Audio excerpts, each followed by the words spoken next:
Cesar. That's a good example. Hello, Barney. This is Barney. Yes. And now Barney belongs to a shy lady who I've worked with for 10 years. James, what's his problem? Well, his problem is he's rather aggressive to larger dogs. If he sees one, he goes for them. Yeah. Well, I was watching the video earlier about what they call aggression. A lot of people just label aggression right away just because the dog showed teeth. This is more of a dog that was, sharing this behavior when a dog came near. So it was just asking who's going to control the situation, right? Yeah. So, but nobody did anything about it, right? And so until the dog felt the tension on the leash, then you get to see how he went in a forward behavior. Right. So if you can address the behavior before it escalates, that would be ideal. Right. And the owner actually did address the behavior, but address it when the dog was already up there. Yeah. Level 10, let's say. So it's best to address it when they're in a mild level. So prevention instead of intervention. Okay. Yeah. Look at him now. You think butter would melt in his mouth? This is a new Barney. I don't know what you've done. Please. Barney. Oh, you're an actor, Barney. And another thing, can I share another thing? Yeah. Another thing is, for everybody, don't pull back, pull to the side if you want to correct the behavior. Right. So to the side instead of back. Back intensifies the behavior. To the side snaps the brain out of it. Okay. Yeah, that's nice. so. Right, remember that, Barney, when you're kicking off down my house. Now, Welcome. next cab off the rank is Pauline with Bailey. Now, Bailey is a homeless dog that came onto the show, and Pauline very kindly rescued him. Now, what's Bailey's problem? His problem is he isn't house trained still. I've had him for 6 months, and it is not a pretty sight in my house. It's in the dining room predominantly. I mean, he does tend to go wherever he wants to, but in the whole, it's in the dining room. So right now the dog is growling. I don't know if they can hear it. No, he doesn't growl usually, though, to be honest right with now. you. Oh, yes, I'm sorry. We just focus on the now. And so that could be a problem eventually if you don't address it right now. But I know you asked me about housebreaking, right? So one of the things is that we have to understand that when we rescue a dog from a shelter, most of the time they use the bathroom where they sleep. Right. Yeah. So a dog that is not ready, like you have him sleeping downstairs for a particular reason, is that you don't want him to have accidents in all the area of the house. So it'd be ideal that if you're not supervising, to give him an area where he can go somewhere else. So nowadays they have a lot of pens or kennels. Yes. Where you can just block a dog, so he doesn't go on the other side of the house. Okay. And also walking the dog. How often you walk a dog? I walk him 3 times a day. 3 times a day. And is he in front of you, next to you, behind? He's usually next to me, actually. Next to you. Okay, so that's great. How long does it take for him to use the bathroom? He goes pretty much as soon as I get him out there. Okay, so he's pretty good about that. So the only thing we have to do is make sure that we supervise him. If we can't supervise, just to give him an area where he can go. So he doesn't have accidents. So this is where we set him up. Right. Otherwise, as the moment he starts spreading the scent all over the house, the whole entire house becomes a toilet. Right. Okay. I remember that with this one as well, Cesar. Thank you. This one cocks his leg up the piano. Oh, really? So did Buster, though. They all go for the piano leg. Don't know what it is. Now, next, Cesar, this is Ferris, yeah? Yes. Now, let's see Ferris in action, shall we?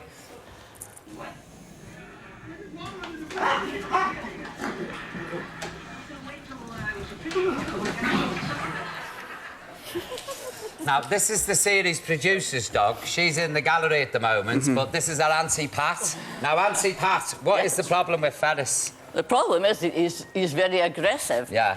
I think Bert caught him after he had finished some food and tried to take the food off him. And, of course, he went for Bert and got him around the ankles and took a chunk.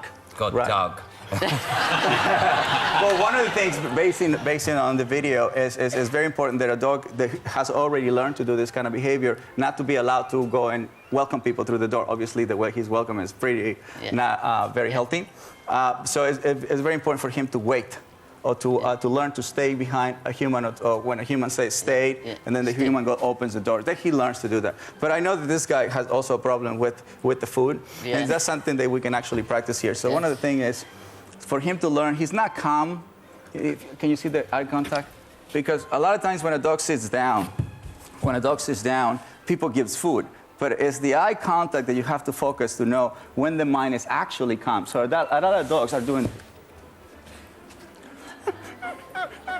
and then people gives the food. And then, so what they're doing is they're rewarding that state of mind. So one of the things that we can do here is don't put tension on the leash. There you go. Remove the tension.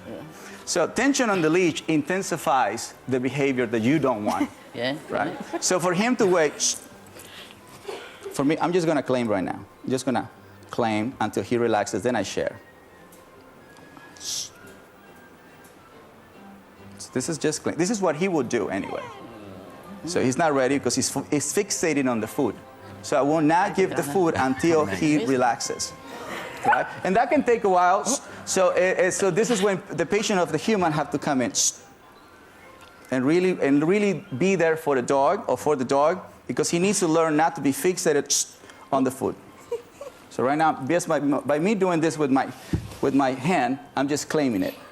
That's all I'm doing. I'm just claiming it the same way he would have done.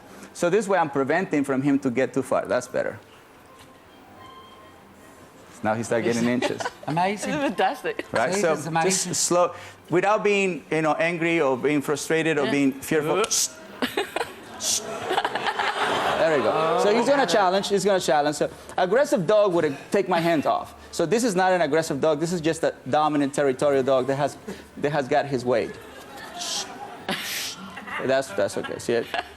He's just doing exactly what he has done before, right? So this is when patience and consistency is going to prevail. There we go.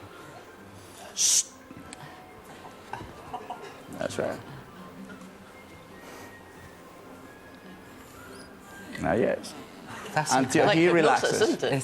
Caesar, that's amazing. It's like hypnosis, isn't it? I turn away. That's why I turn away. Caesar, that is amazing. I mean, normally he's straight in, isn't Yeah, straight. Yeah. So I turn around. See, that's why you can't lose your focus, because he's not ready yet. So right now he's just learning to respect a little bit, so this way we can actually, help him not to be fixated on the food. So no fear coming towards him. My hands is not coming with like hesitation like this, or anticipating that he's going to bite.